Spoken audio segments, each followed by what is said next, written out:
Есента тъкмо беше започнала и времето вече беше хладно и ветровито, а според мен това е най-добрият сезон и време. Определено е любимият ми сезон и миналата година не беше по-различно. В началото на октомври излязох и купих няколко украси за Хелоуин преди работа. Планирах да ги подредя отвън, като се прибера. Но един колега не дойде на смяна и трябваше да остана до късно и излязох чак към 7 и нещо от работа. Качих се в колата и карах колкото може по-бързо към магазина за украси. Купих нещата, прибрах се и запретнах ръкави.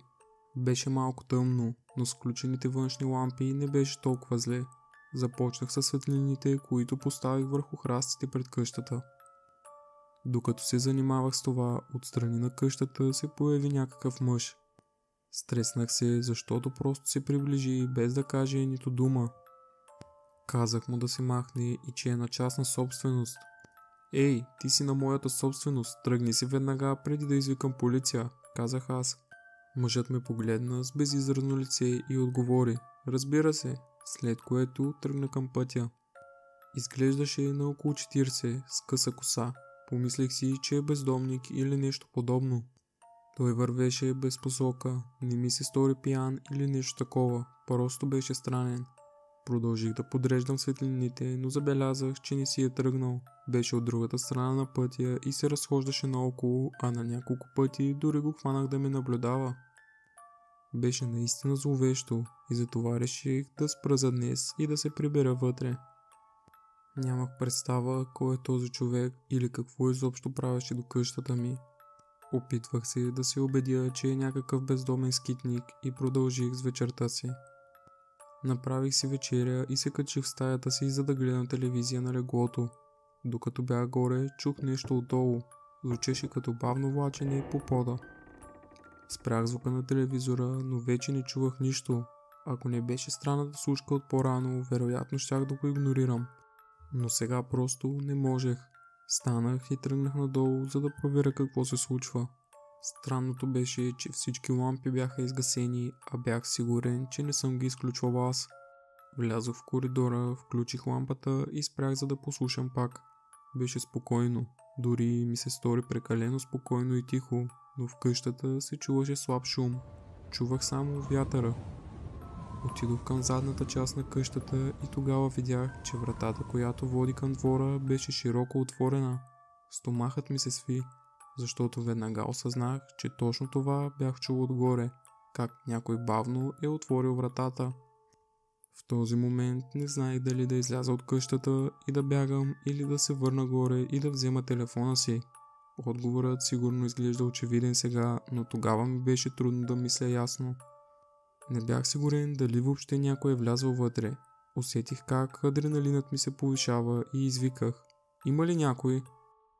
Приближих се до вратата и погледнах навън, но не видях нищо и се обърнах обратно. Тогава видях бледият силует на човек, стоящ в другата стая, скрит в тъмнината. И преди да осъзная, изкрещях и явно той разбра, че съм го видял, защото веднага след това той изскочи и се втурна към мен.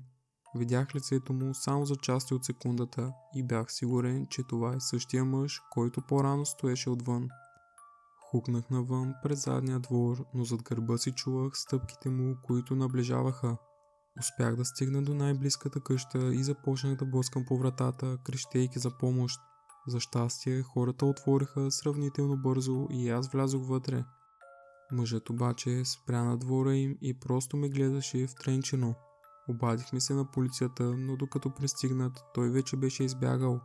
Оказа се, че този човек е разбил ключалката на вратата ми, докато съм бил на работа. А вечерта се е опитал да влезе тихо мълком. Ако не бях чул отварянето на вратата или не бях видял силуета му в тъмното, кой знае какво щеше да се случи онази нощ.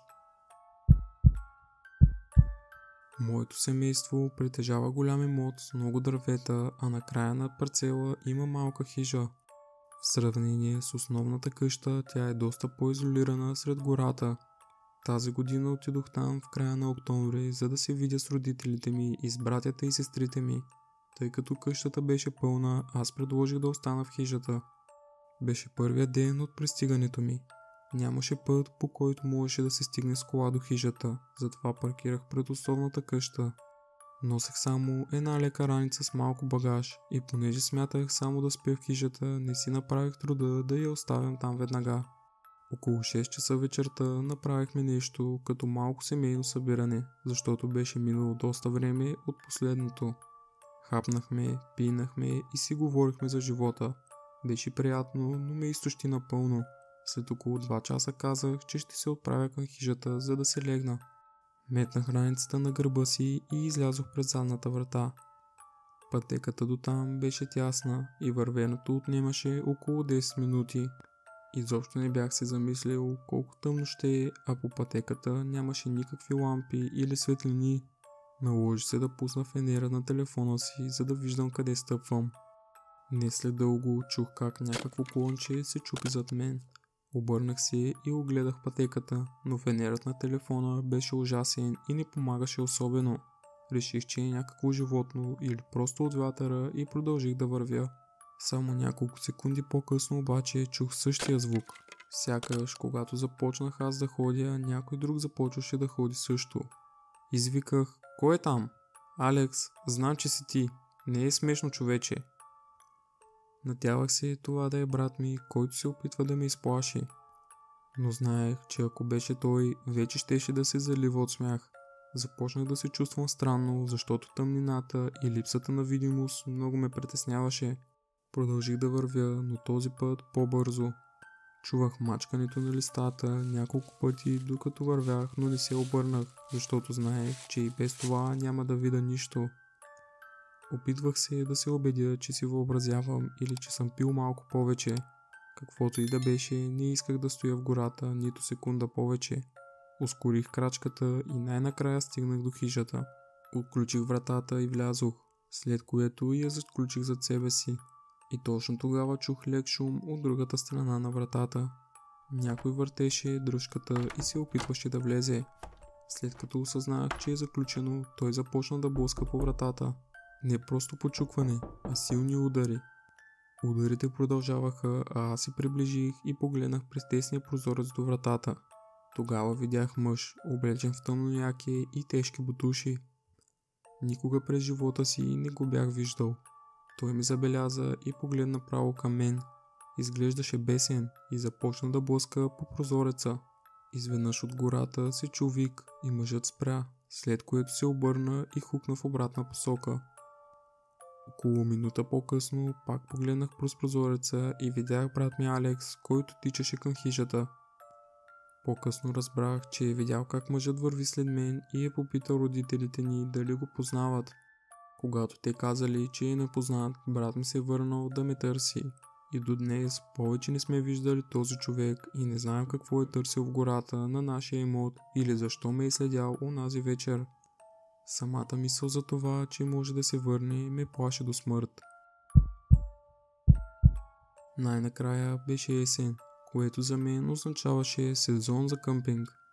Горите наоколо вече бяха жълти и оранжеви, а въздухът беше чист, свеж и леко хладен. Не знам защо повече хора не излизат навън по това време на годината, но не се оплаквам изобщо. Тази година поех по позната пътека с място за къмпинг, което винаги беше празно. Беше в самия център на гората и нямаше нищо особено там. Но с есените цветове на дърветата изглеждаше невероятно. Когато пристигнах, разопаковах багажа и веднага тръгнах да събирам дърва за лагерния огън. Беше около 4 след обед, така че имах около 3 часа преди залез. Разхождах се из района и подбирах най-сухите клонки, които можех да намеря. В един момент видях глава и замръзнах на място. На около 10 метра от мен между дърветата стоеше мъж. Просто ме наблюдаваше с празен поглед. Беше висок, с къса коса, с риза и дънки. Поздравих го от учтивост, но той отстъпи назад и тръгна по-навътре в гората. Тръгна в посока, в която никога не бях ходил. Предположих, че там има само дървета. Нямах представа какво може да прави там, освен евентуално къмпинг, но самият факт, че се скиташе из гората сам, беше доста странен. Върнах се при моите неща в лагера и реших да бъда на щрек през следващите часове. Листата шумоляха постоянно заради лекия вятър, но беше невъзможно да чуя каквото и да е друго. Това не направи вечерта ми по-спокойна. Накрая слънцето залезе, запалих огъня и очаквах нощта да бъде мирна, спокойна и приятна. Вместо това обаче тя стана напрегната и зловеща. Колкото по-тъмно ставаше, толкова по-неспокоен се чувствах. Огънят осветяваше района около мен, но усещах, че нещо не е наред. Понякога дори ми се струваше, че виждам сянка на човек, стоящ точно извън лагера, но беше прекалено тъмно, за да съм сигурен. След около час стана по-студено, отколкото очаквах. Затова се прибрах в палатката и се увих в спалния си чувал. Огънят постепенно започна да угасва и след около половин час останаха само въглени. Но нищо странно или нередно не се случи, така че се успокоих и заспах. Не мисля, че спах дълго. Изведнъж се събудих, сякаш очите ми сами се отвориха. Лежах неподвижно, чудейки се дали нещо ме е събудило или просто е било случайност. Всичко, което чувах, беше как дърветата се поклащат от вятъра и листата шумолят. И тогава чух мачкане на листа, едно след друго. Осъзнах, че чувам стъпки. Някой беше отвън и се приближаваше до мен. Някой вървеше около палатката. Изправих се веднага и почувствах паника и ужас. В главата ми имаше само една мисъл.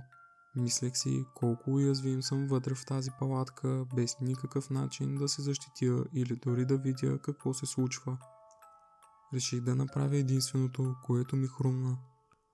Грабнах раницата си, отворих палатката и изскочих навън. И там, на не повече от метър и половина от палатката ми, стоеше мъжът. Беше същия човек от по-рано. Разпознах го по празния му поглед и дрехите му. Най-ужасяващото беше, че той дори не трепна. Просто стоеше и ме гледаше. Веднага се обърнах и изтичах към гората. Не знаех намеренията му и не исках да остана, за да разбера. Нямах представа на къде вървя. Знаех само, че трябва да се махна оттам. Беше пълен мрак, а вятърът и шумът на листата под краката ми правиха почти невъзможно да разбера дали някой ме следва. Имах късмет онази нощ, защото случайно попаднах на част от пътеката, която разпознах дори в тъмното. Оттам успях да изляза до пътя. Не се върнах за палатката си, защото ми беше страх и не исках да рискувам живота си за парче плат. Може би преувеличавам, може би не е искал да ме нарани, но усещането е различно.